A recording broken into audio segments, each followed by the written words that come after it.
49년생이라는 것이 큰 단점입니다.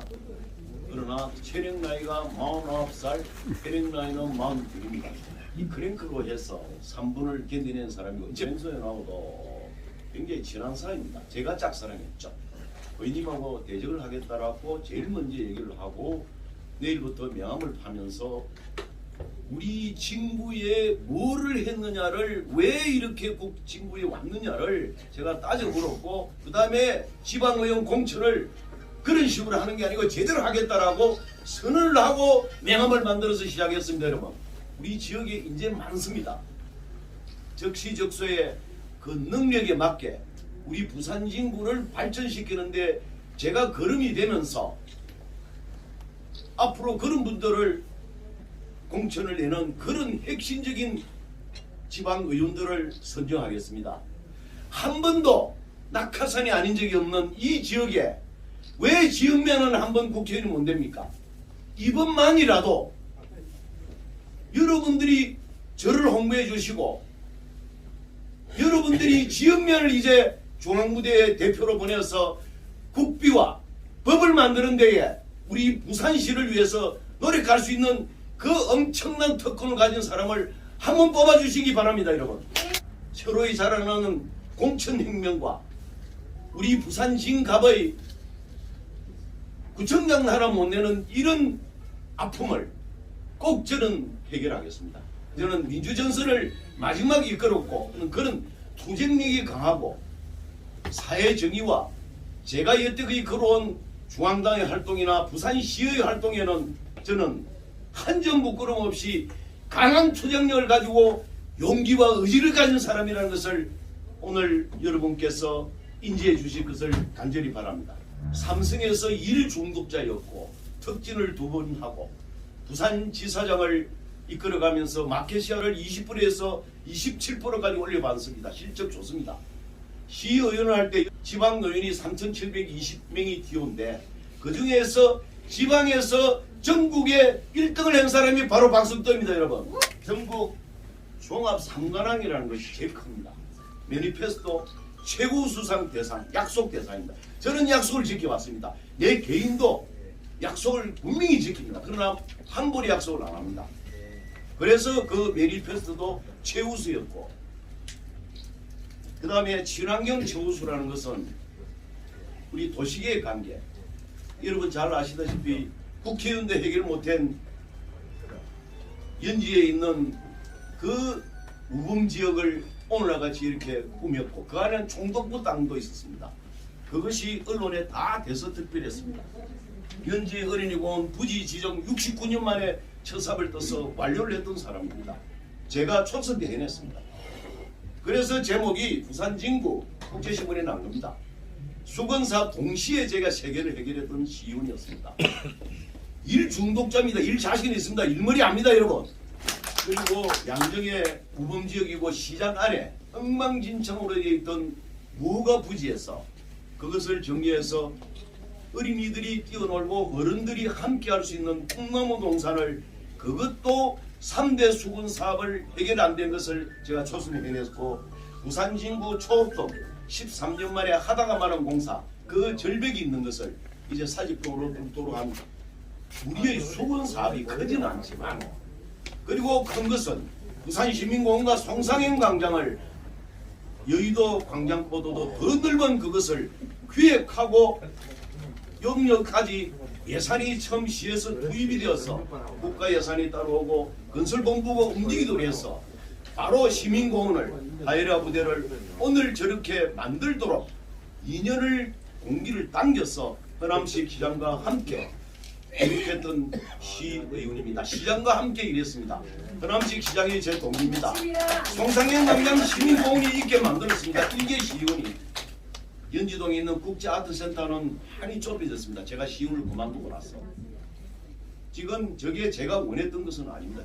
그럼에도 불구하고 지금 여기까지 와 있습니다. 그래도 다 골을 낄 때는 그 당시 허원재 국회의원과 제가 아이디어를 가지고 국가고는 바로 앞에 문화의 타운을 만들기 위해서 그때의 꿈이 지금 현재 하나하나 이루어지고 있다는 것을 말씀드리고 요 앞에 있는 문화업등로 69억도 허원재 의원과 제가 시비를 먼저 넣어야 국비가 돌아옵니다. 그 기획을 한 것이 시의원이 해야 되고 담당 공무원과 같이 머리를 맞대고 해야만 국비가 돌아옵니다. 저는 일 중독자입니다. 일머리를 합니다. 자신 있습니다. 국회의원 되면 더 잘할 자신 있습니다. 인사가 만사인데 너무 우리 지역이 안타까워요. 시구의원들 모습을 보십시오. 현재 국회의원들이 어떻게 해서 뽑았습니까? 정말 우리 당을 위해서 대통령 선거든 지방선거든 국회의원 선거든 거기에 기여한 사람이 알파로 가점을 주고 일을 할 수 있는 사람으로 공천을 주어야 한다는 게 소신입니다. 산업혁명을 일으킬 자리가 지금 현재 25만 평의 저 기지창을 일반 차량 범천동에 있는 것은 이미 진행이 많이 됐습니다. 에타도 통과하고 이제 기초 용역까지 들어갔습니다. 그런데 여러분 단감 부암에 있는 것은 단감 테크노밸리 한다고 서병수 의원이 4년 전에 그렇게 하다 손보만 내고 있습니다. 이거 다 방치되어 있습니다. 부산시 전체 부산 진구는 중심에 있습니다. 당연히 우리 부암동에 중앙이 있고요.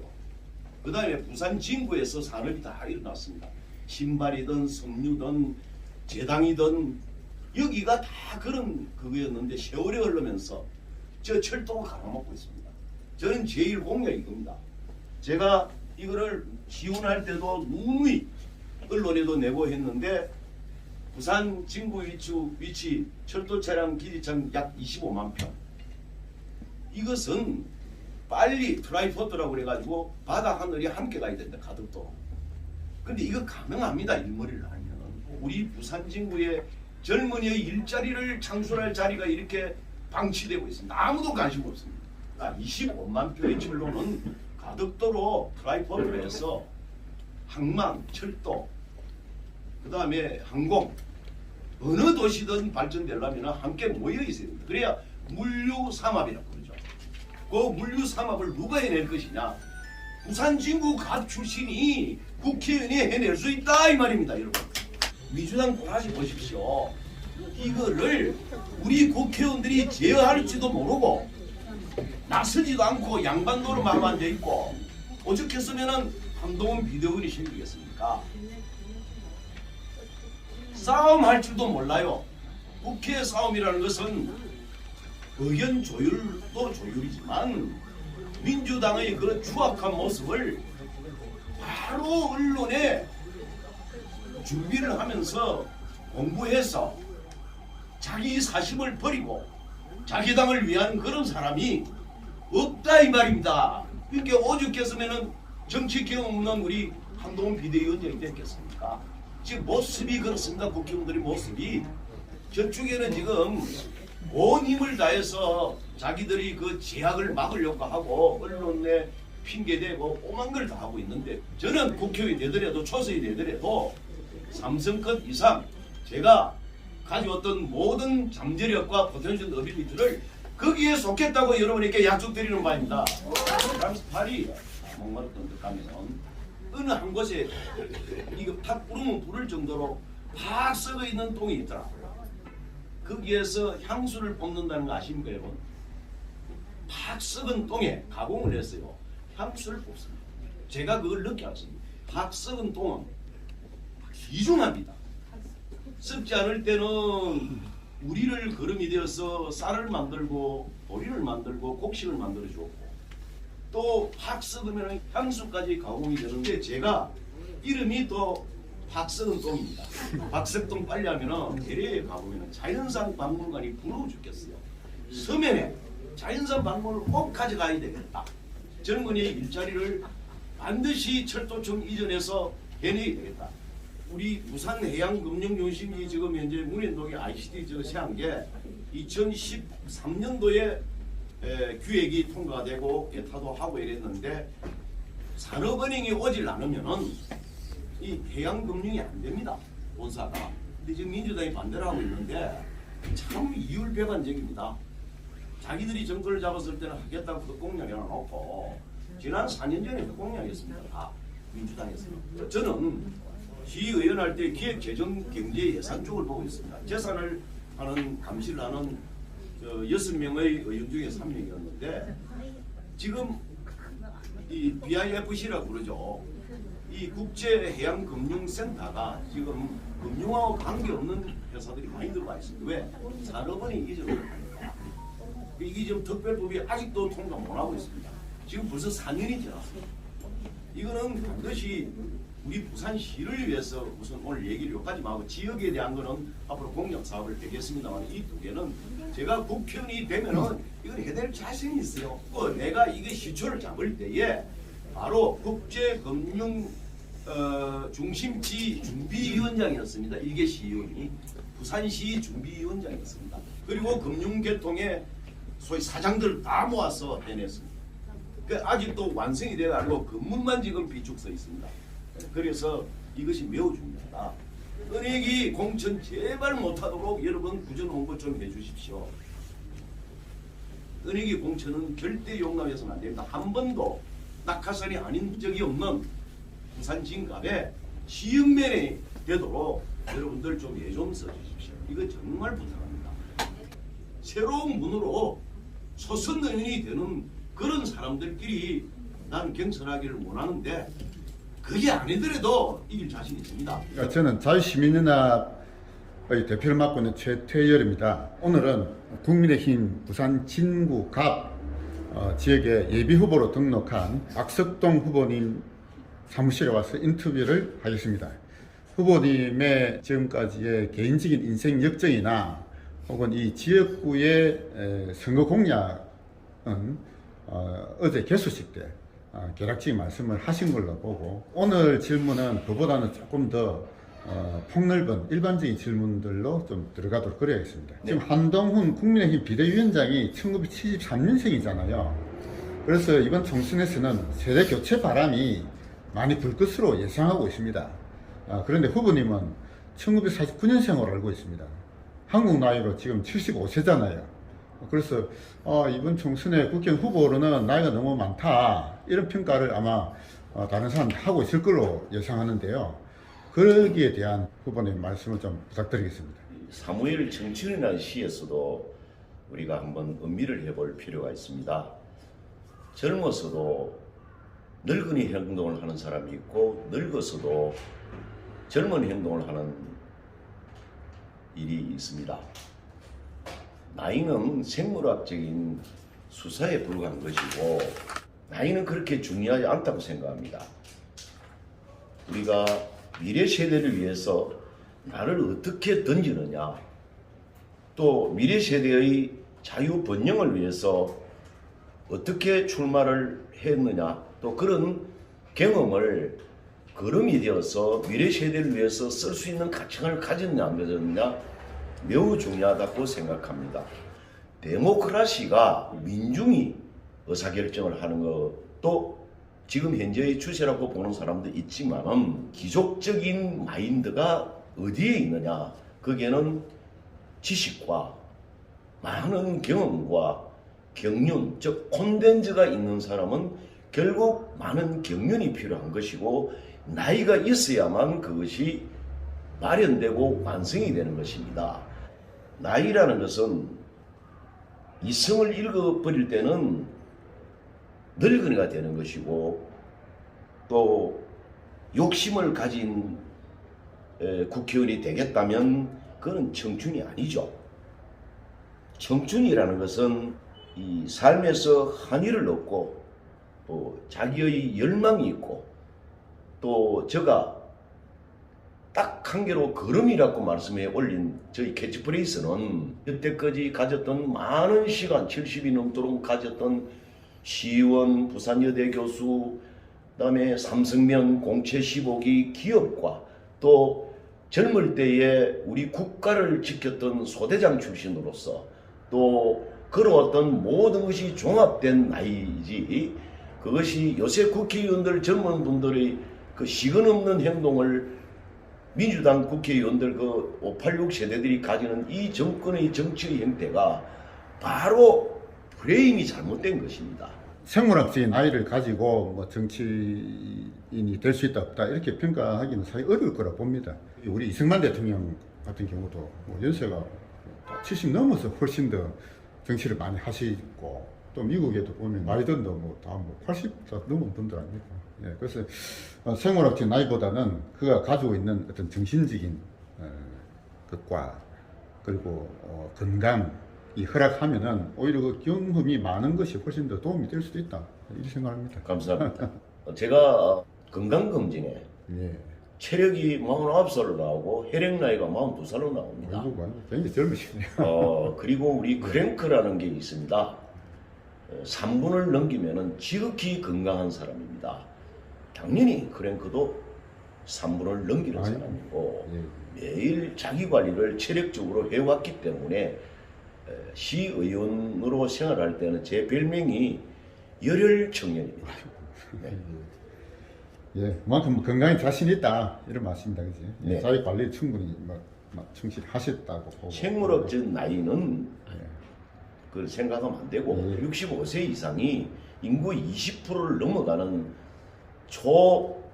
이 고령화 시대에 지금 현재 21대 국회의원에 70대를 넘는 사람이 2명 정도밖에 없습니다. 예. 그러면 20%의 65세의 인구의 비율도 권리장전이나 프랑스 혁명 때에 다 기족 정치의 원로들은 연령을 거기에 인구의 비율에 맞춰서 다 예.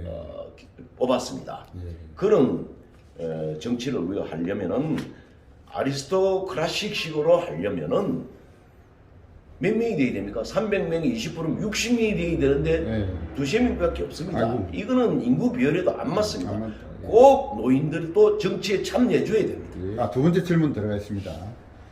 국회의원은 지역구를 대표하긴 하지만 기본적으로 국가 정책 전체를 다루는 것이 주된 업무라고 봅니다. 후보님은 부산시 시의원을 2차례 역임하셨고 그 업적이 상당하였던 평가가 있습니다만 국회의원과 시의원은 그 역할이 다르다고 봅니다. 시의원과 국회의원의 역할의 차이는 무엇이라고 생각하십니까? 전체적인 플로는 뭐 크게 차이는 없습니다.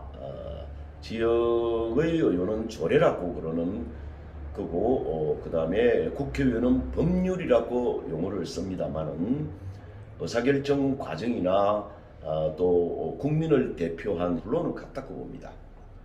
그럼에도 불구하고 엄청난 차이는 국민에게 미치는 영향은 정말 차이가 큽니다.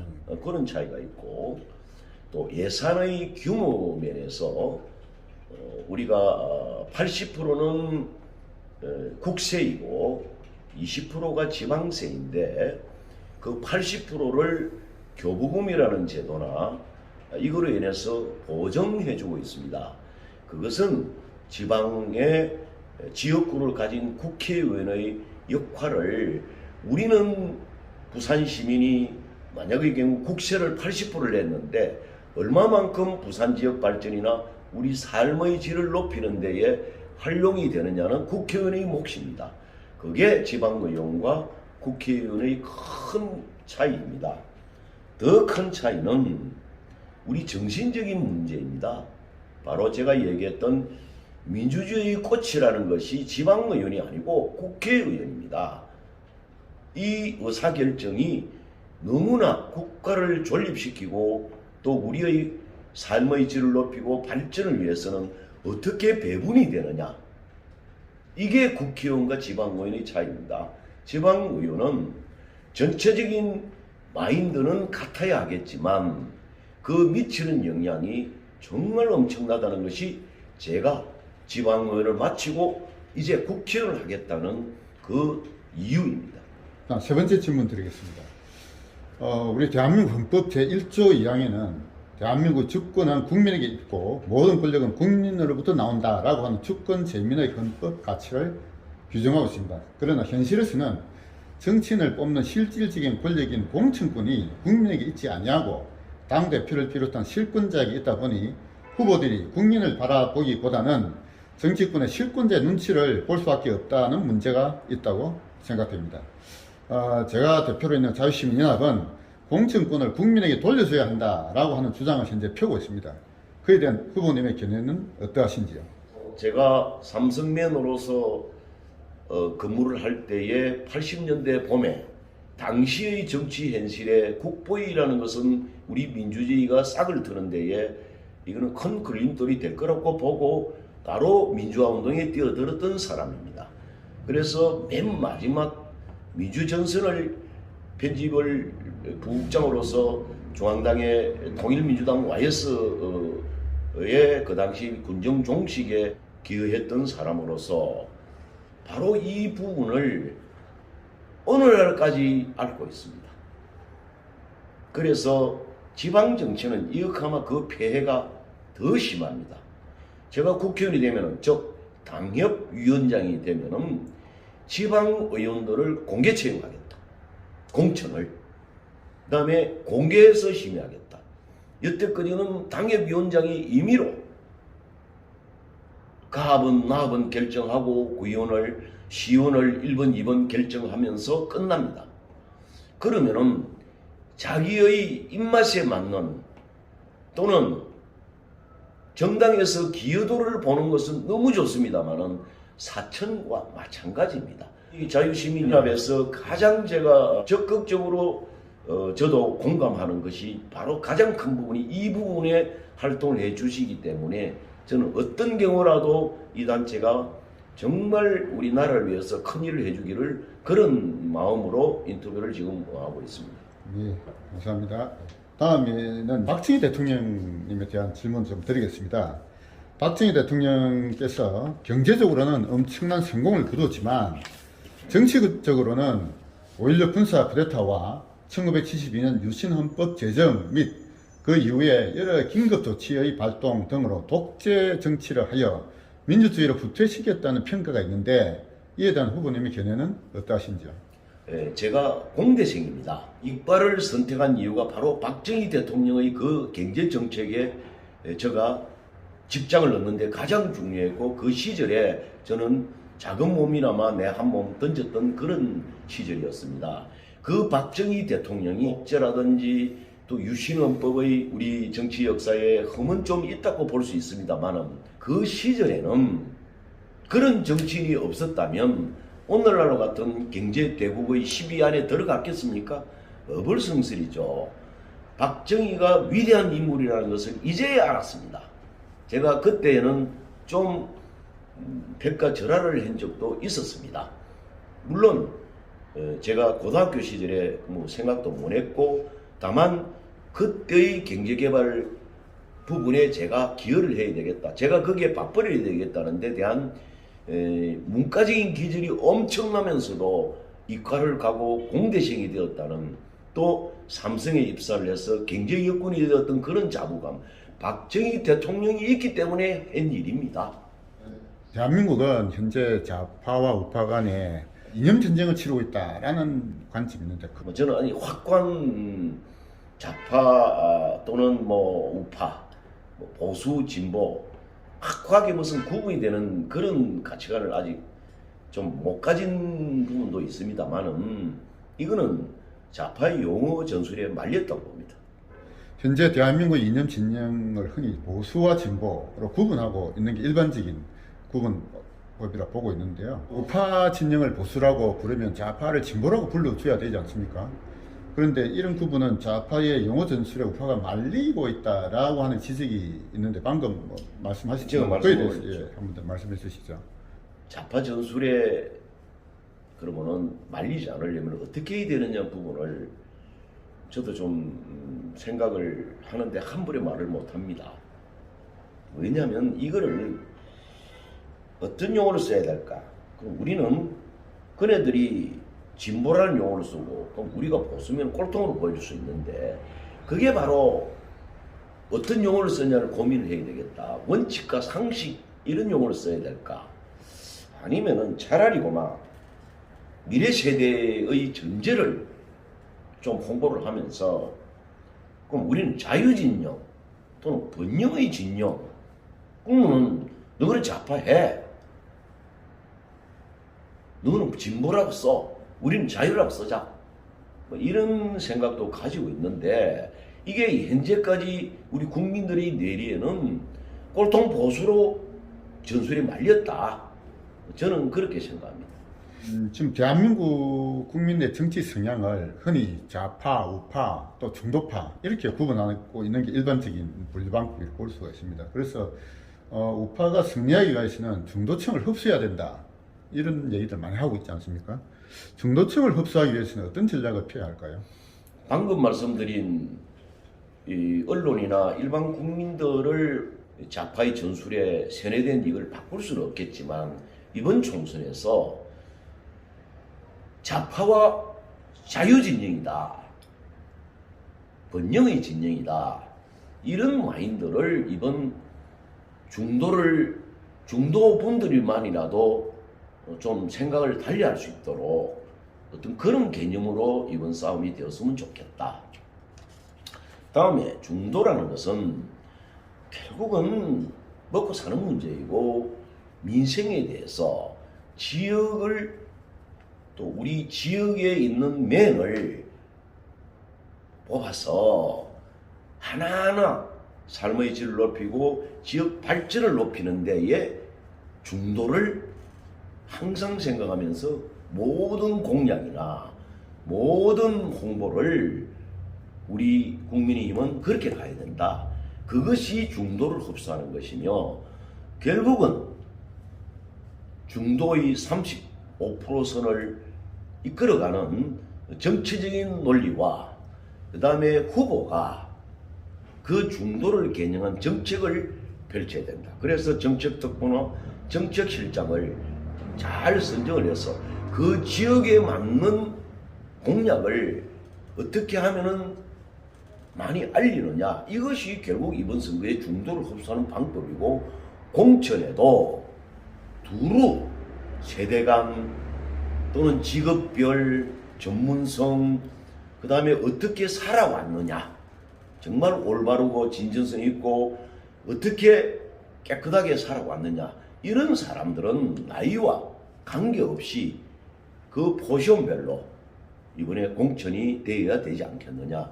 결국은 후보의 문제가 중도의 표를 가져올 수 있다, 그렇게 봅니다. 마지막으로 이번 예비후보 등록을 결심하게 된 각오라 그럴까요? 그런 말씀 한 번 더 부탁드리고요. 후보들이 여러분이 계시다 보니까 결국 공천은 한 사람밖에 못 받지 않습니까? 그래서 만약에 공천에서 탈락할 경우에 그 공천 받은 그 후보의 당선을 위하여 적극적으로 협조해 줄 것인지 그 말씀도 좀 부탁드리겠습니다. 이건 좀 매우 중요한 부분인데 저는 끝까지 4월 10일까지 후보로서 존재할 것입니다. 그리고 모든 준비를 본선 준비라고 할까요? 처음부터 그렇게 준비를 하면서 하나하나 계획대로 제가 경험 많은 선거 경험이 많고 미주전선을 이끌었던 사람으로서 자유진영에서 번영의 진영에서 저는 꼭 후보가 될 것입니다.